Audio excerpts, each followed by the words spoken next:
नमस्कार, बहुत स्वागत है आपका। मैं हूं रीनू। यूपी के बेसिक शिक्षा मंत्री सतीश द्विवेदी की प्रेस कॉन्फ्रेंस। लोक भवन से बेसिक शिक्षा मंत्री की प्रेस कॉन्फ्रेंस सुनिए। लोगों की सुरक्षा, लोगों के स्वास्थ्य, लोगों की चिकित्सा, इसी में पूरा विश्व परेशान है। हमारे देश की भी स्थिति कमोबेश यही है।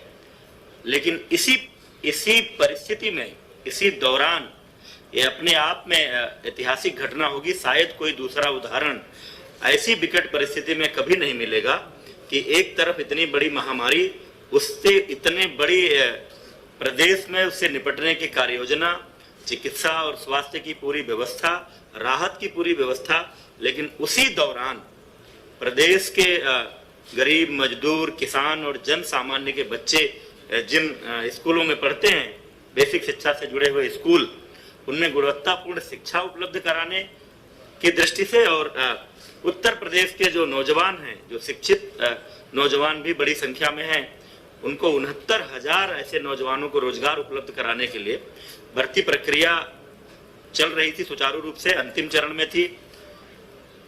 काउंसलिंग चल रही थी। 3 से 6 जून तक की काउंसलिंग के बाद नियुक्ति पत्र दिए जाने थे, लेकिन माननीय न्यायालय की लखनऊ खंडपीठ के एक आदेश के कारण वो प्रक्रिया तत्काल प्रभाव से स्थगित हुई।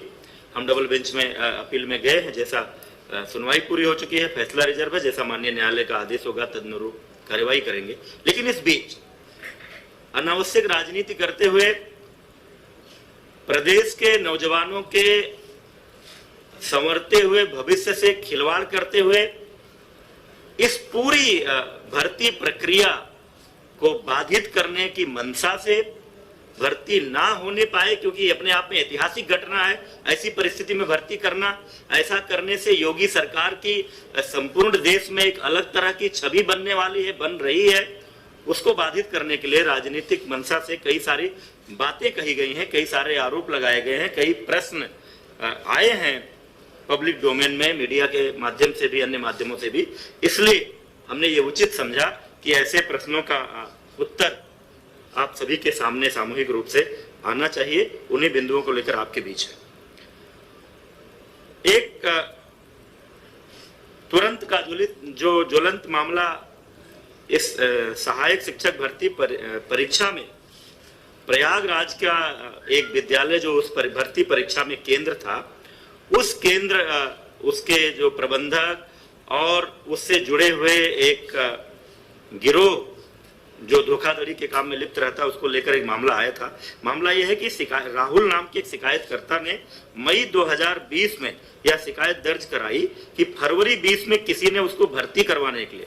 अब यहाँ यह बात उल्लेखनीय है कि परीक्षा हो चुकी थी 6 जनवरी 2019 को, परिणाम तैयार हो चुके थे, परिणाम घोषित भी हो चुका होता शायद इसके पहले, लेकिन माननीय न्यायालय द्वारा कट ऑफ के मामले पर स्थगन आदेश देने के कारण केवल परिणाम की घोषणा नहीं हुई थी।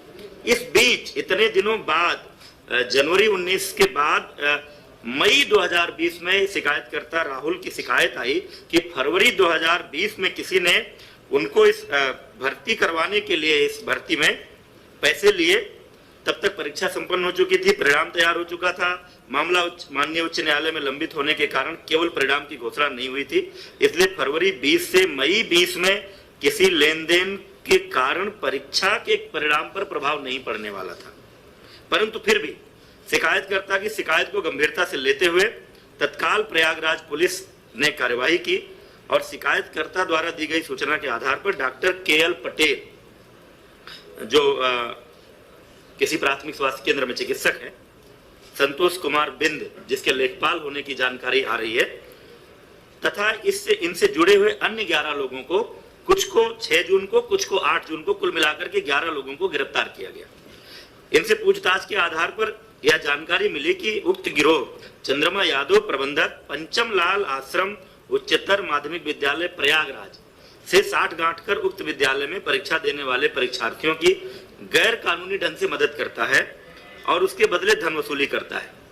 उक्त जानकारी के आधार पर शासन ने उक्त मामले की गहन जांच और दोषियों के खिलाफ कड़ी कार्रवाई, और चूंकि किसी एक भर्ती केंद्र, परीक्षा केंद्र पर कई जिलों के अभ्यर्थी हो सकते हैं, इसलिए यह पूरा मामला STF को सौंप दिया गया है।